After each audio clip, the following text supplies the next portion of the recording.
¿Alguna vez te has preguntado qué es lo que pasa cuando se descontrola tu azúcar? ¿Cuáles son estas causas o qué es esto que te lleva a que de repente, ¡pum!, se te sube el azúcar y amaneces con 200? O a veces tú consideras que estás comiendo bien y de todas maneras te sale el azúcar un poco alta. De eso es de lo que vamos a estar hablando el día de hoy y vamos a hablar acerca primordialmente de 10 causas del descontrol del azúcar. Dicho todo esto, pues vamos a comenzar. Primero que nada vamos a definir qué es esto de descontrol del azúcar. Cuando hablamos de descontrol del azúcar, me estoy refiriendo a unas cifras elevadas. Particularmente vamos a basarnos en 3 criterios. La primera es el azúcar en ayunas.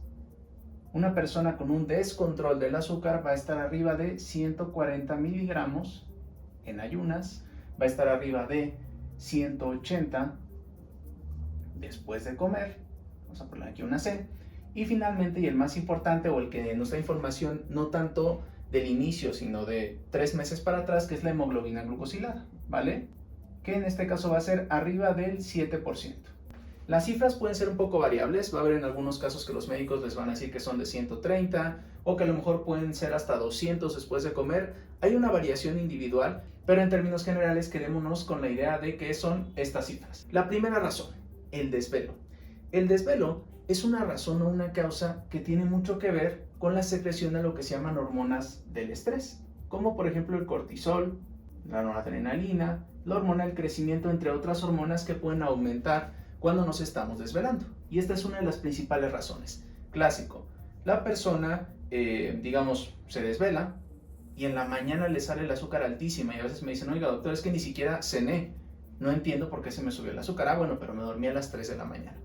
Esta es la razón. Todas estas hormonas van a favorecer un aumento de lo que es la glucosa. Dicho de otra manera, un aumento de los niveles del azúcar. ¿Por qué?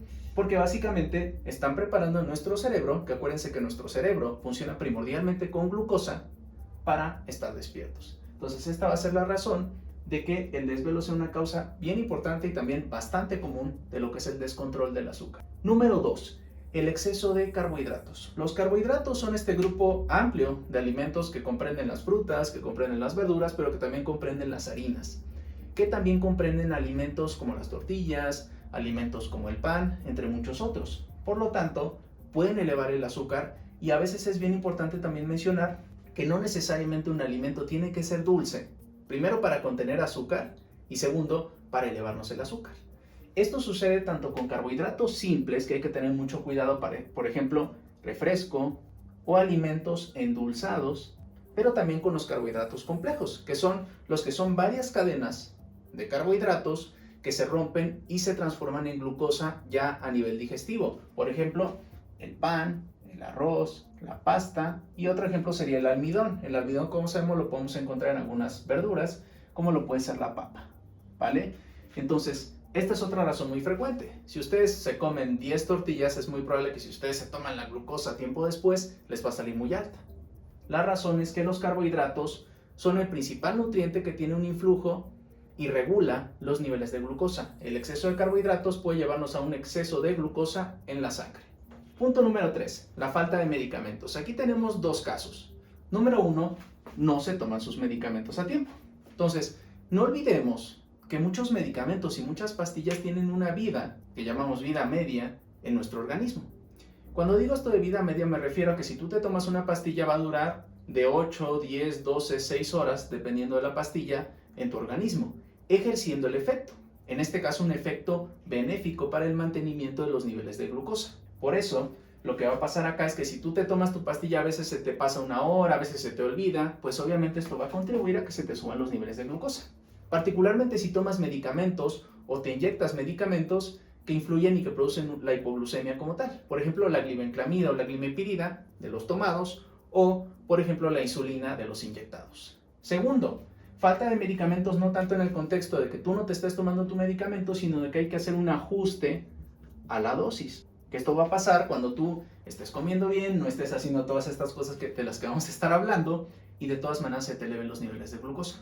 ¿Qué puede pasar ahí? Pues que requieres más medicamento. Entonces a lo mejor hay que aumentar la dosis de metformina, de glimepirida o de algún medicamento que estés tomando, independientemente de estos otros factores que pueden también estar contribuyendo a esta elevación. Causa número 4, falta de ejercicio. El ejercicio no es yo creo ningún secreto que disminuye los niveles de azúcar, de glucosa. Básicamente porque lo utilizamos como combustible al hacer ejercicio.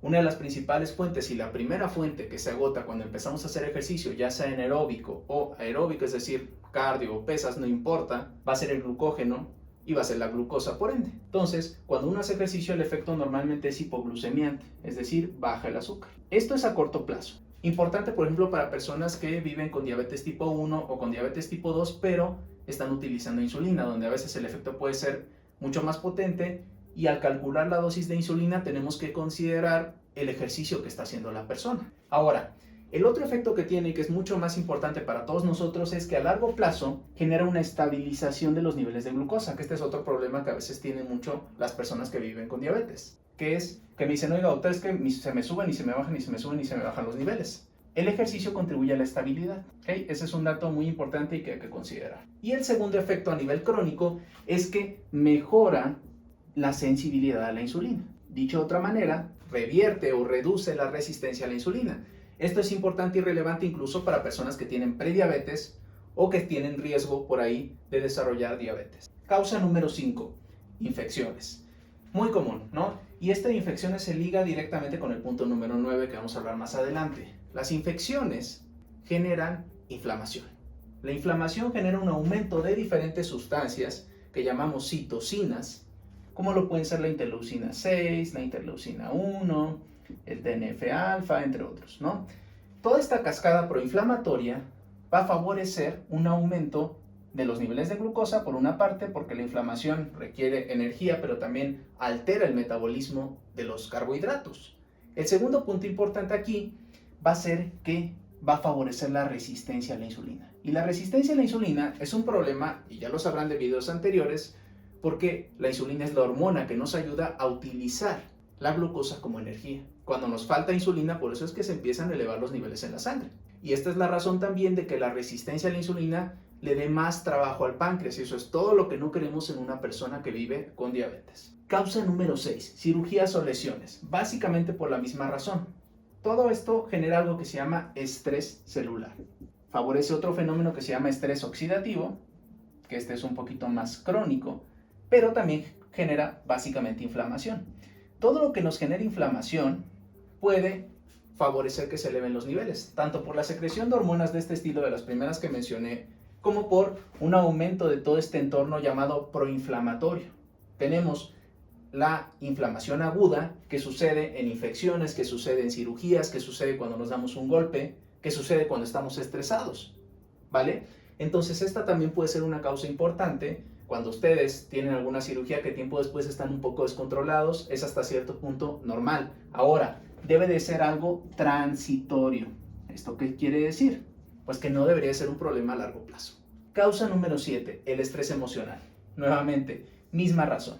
El estrés emocional va a favorecer la secreción de este tipo de hormonas. Este tipo de hormonas son contrarreguladoras de la insulina. Vamos a ponerle aquí contra. Por lo tanto, actúan hacia el otro lado. Si la insulina lo que promueve es la utilización de la glucosa como energía y la disminución de los niveles de glucosa, estas hormonas y el glucagón, que también lo puse, van a favorecer lo contrario, que es elevar los niveles de glucosa, porque básicamente el cuerpo se está preparando para utilizar esa energía porque está estresado, porque está en una situación de estrés en la cual, más que ahorrar los recursos o favorecer esto, lo que va a favorecer es la utilización de esos recursos para salir avante de la situación que sea que lo esté estresando. Como pueden ver, la 5, la 6, la 7 y la 1 van directamente ligadas todas, básicamente con la inflamación. Causa número 8, el aumento de peso. El aumento de peso lo vamos a traducir aquí en sobrepeso, pero también un poco en obesidad. Y particularmente la obesidad es donde vamos a tener un problema.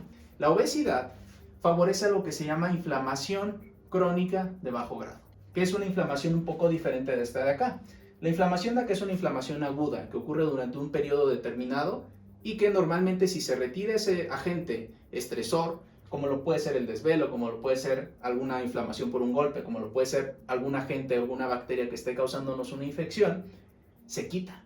La inflamación crónica de bajo grado es algo un poco más insidioso, es algo un poco más lento, que se establece, favorece la resistencia a la insulina y poco a poco va llevando al organismo y produciendo daños que se acumulan y desembocan en lo que es la diabetes tipo 2. Particularmente es relevante esto en la obesidad, porque además de todo, de esta inflamación crónica y de la expansión de la grasa, que esto es el aumento del tejido adiposo, pero no solamente el hecho de que se haga más grande, sino también el hecho de que empieza a meterse en lugares donde no debe de estar, como el hígado, de ahí el hígado graso, y el páncreas, de ahí el páncreas graso. El término aquí relevante es que también va a favorecer un aumento de la circulación de los ácidos grasos libres. Y los ácidos grasos libres, a su vez, van a dificultar el control de los niveles de glucosa. Esta es la razón de que también, a la inversa, si las personas empiezan a bajar de peso, hay un mejor control de la glucosa y en muchas ocasiones podemos dejar de utilizar algunos medicamentos. Causa número 9, medicamentos. Aquí no me refiero tanto a medicamentos que son para controlar el azúcar, sino a medicamentos que se utilizan por otras causas.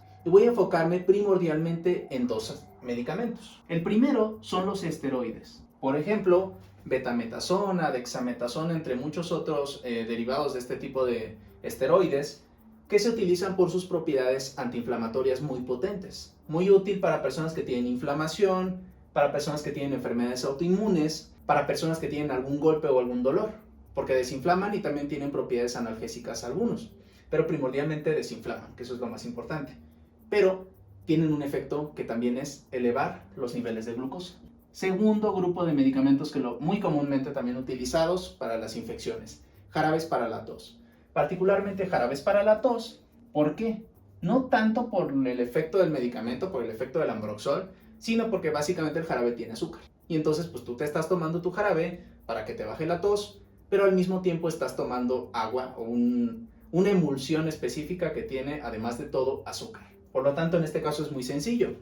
Si tú dejas de utilizar el jarabe o hay jarabes especiales para personas que viven con diabetes, pues vas a evitarte mucho ese problema. Y finalmente, el número 10, y que dejé el último, porque es el que generalmente ocurre hasta el final del periodo de la persona. Son personas que ya tienen muchos años con diabetes. ¿A qué me refiero con esto de progresión de la enfermedad? En algún punto, en muchas personas, el páncreas ya no secreta casi nada de insulina. No olvidemos que el páncreas pues, es el órgano que secreta la insulina y que regula los niveles de glucosa en el cuerpo. ¿Cuál es el punto en este sentido?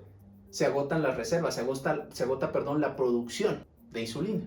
¿Y qué es lo que pasa en este caso? Bueno, pues que tenemos que suplementar esa insulina y estos son los pacientes en los cuales están tomando pastillas y de plano no se pueden controlar y tienen que empezar a aplicarse la insulina. Esto normalmente ocurre generalmente de 10 a 15 a 20 años después del diagnóstico. No es habitual que lo tengamos que hacer en los primeros años del diagnóstico, aunque tenemos algunas causas de difícil control y esta regla se rompe en el caso de la diabetes tipo 1. La diabetes tipo 1 es una diabetes que normalmente afecta a niños y adultos jóvenes o adolescentes y adultos jóvenes, donde el cuerpo ataca al páncreas. Es una enfermedad autoinmune, donde hay anticuerpos que van directamente dirigidos contra lo que es el páncreas, células específicas o partes específicas del páncreas y lo van destruyendo. Esta es la razón de que las personas que viven con diabetes tipo 1 tienen que utilizar la insulina todo el tiempo. Y en el caso de las personas con diabetes tipo 2, pues digamos, empezamos algún tiempo, hay una cierta producción de insulina, va decayendo a lo largo del tiempo y en algún punto se tiene que cambiar hacia el uso de la insulina. A esto me refiero con progresión de la enfermedad.